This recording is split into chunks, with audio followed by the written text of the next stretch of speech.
Preparing to do the thing isn't doing the thing. Scheduling time to do the thing isn't doing the thing. Making a to-do list for the thing isn't doing the thing. Telling people you're going to do the thing isn't doing the thing. Messaging friends who may or may not be doing the thing isn't doing the thing. Writing a banger tweet about how you're going to do the thing isn't doing the thing. Hating on yourself for not doing the thing isn't doing the thing. Hating on other people who have done the thing isn't doing the thing. Hating on the obstacles in the way of you doing the thing isn't doing the thing. Fantasizing about all of the adoration you'll receive once you do the thing isn't doing the thing. Reading about how to do the thing isn't doing the thing. Reading about how other people did the thing isn't doing the thing. The only thing that is doing the thing is doing the thing. You have emotional maturity. You realize that some days you're not going to sleep well. Some days you're going to wake up and you've got your schedule and everything's planned out and the poop hits the fan. You got to eat those shit sandwiches, right? And whether things go well or not that day, the emotionally mature man will still do what he has to do to stack his wins, to focus on his purpose. Whereas the emotionally immature man will say, well, I didn't sleep well, I had nightmares, so I'll stay in bed. I didn't sleep well, or it's raining outside, it's cold outside, I don't feel good.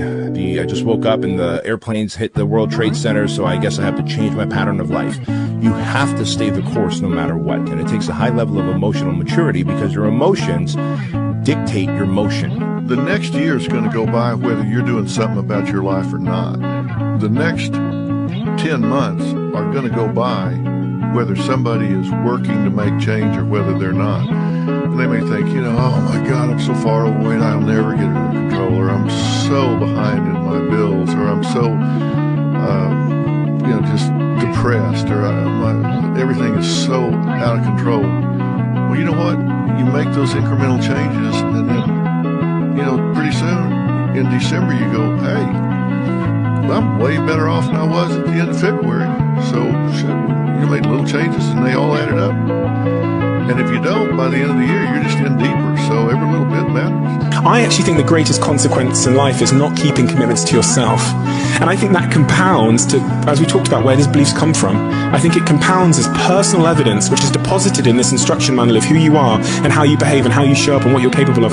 All those tiny little commitments. And then I think you can get into a downward commitment spiral because of that. You don't have faith in your own word. You don't have faith in anything you do. And this causes a downward spiral. So isn't it really lovely to know that maybe the way to turn that into a positive, upward reinforcing spiral is just keep that tiny commitment you made to yourself today. Yeah.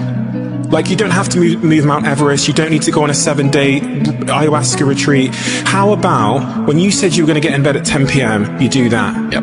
And you stack those things for a week. The next thing you do in the next hour, can you keep that commitment to yourself? Everything worthwhile is uphill. You see, every dream that you've ever had, it's all uphill. If you have a great relationship with somebody, you had to work on it. It's uphill. If you've built a wonderful business, guess what? It was uphill. If you've made the right decisions, they're not easy, are they? It's uphill.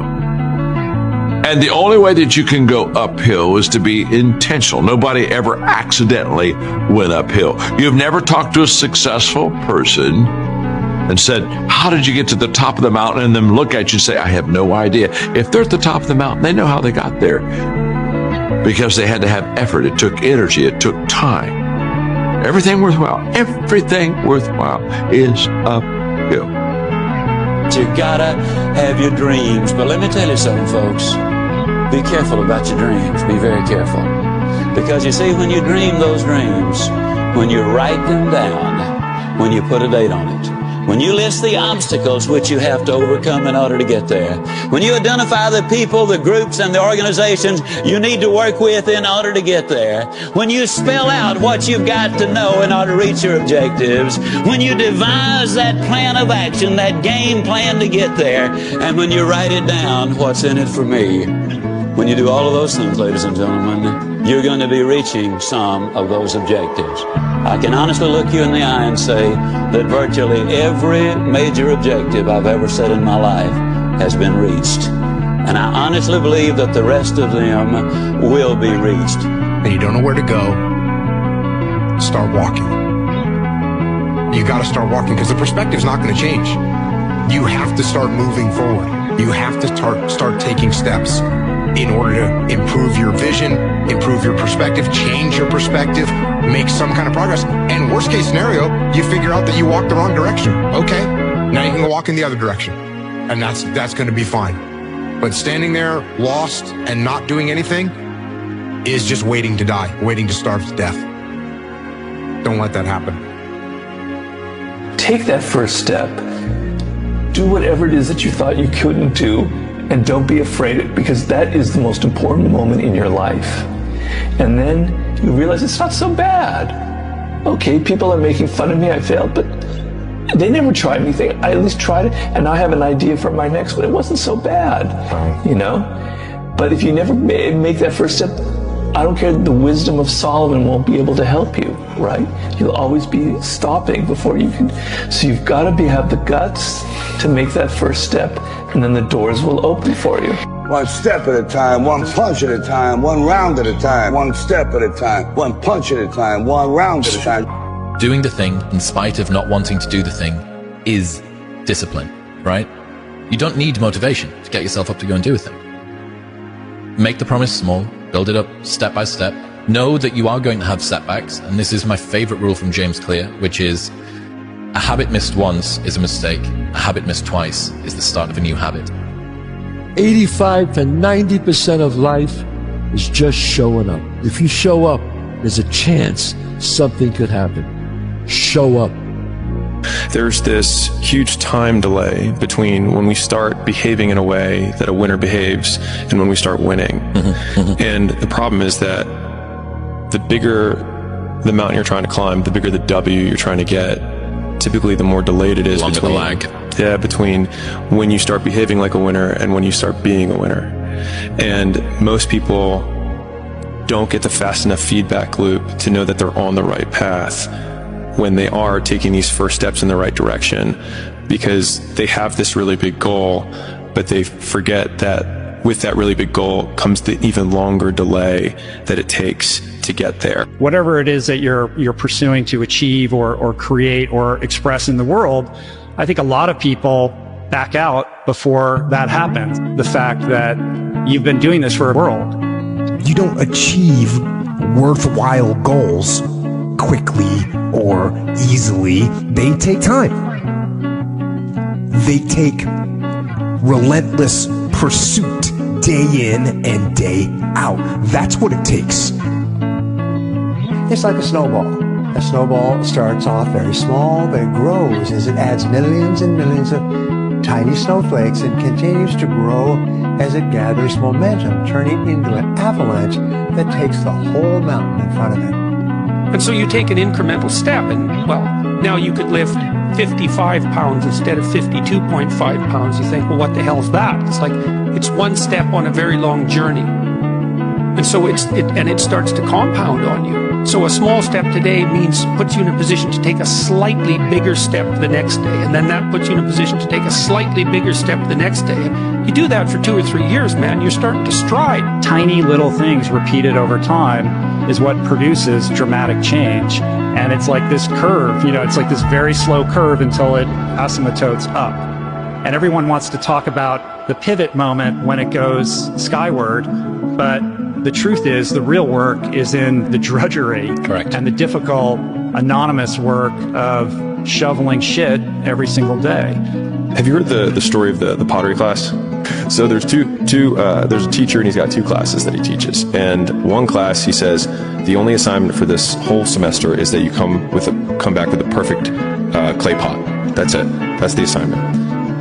The other class, he says, your objective is to make the most total quantity of clay pots, and you'll be measured by how many pots you make. And at the end of the quarter, the pots that came from the team that had to just make sheer volume, not only did they make more pots, but the quality of all of their pots was better compared to the teams that only had to make one. And it just underlines the biggest lesson that I've learned in my life, which is that volume negates luck.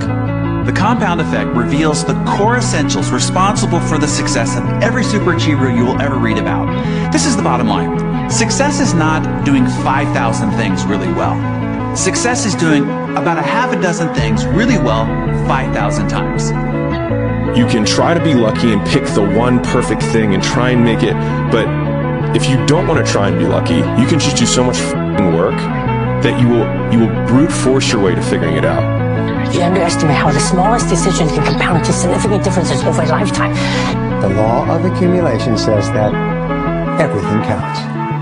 Here's the problem. You don't see how the consequences of that small, seemingly insignificant, poor choice in the moment has. In the moment, it doesn't look like it matters at all. You don't have that heart attack. Your face doesn't shrivel up. You're not shoved into the unemployment line. And your thighs don't turn thunderous. Oh, but you have done it. You have activated the compound effect. And that choice becomes behavior. And behavior that repeats becomes a habit. It accumulates, and then it compounds into calamity, into divorce, into career failure and financial ruin. The good news is the compound effect works in the other direction as well. You don't need to radically make over your life. You don't need to make quantum leaps of change. You don't need to completely overhaul your personality, your character, and your life. Super small, seemingly inconsequential adjustments can and will transform everything. 10 years from now, you will surely arrive. The question is, where? Right? Good question. Now here's the comment. Now's the time to fix it. Now's the time to fix the next 10 years. Fix a better course. Now to unsophisticated people, what they do during the day doesn't seem to matter.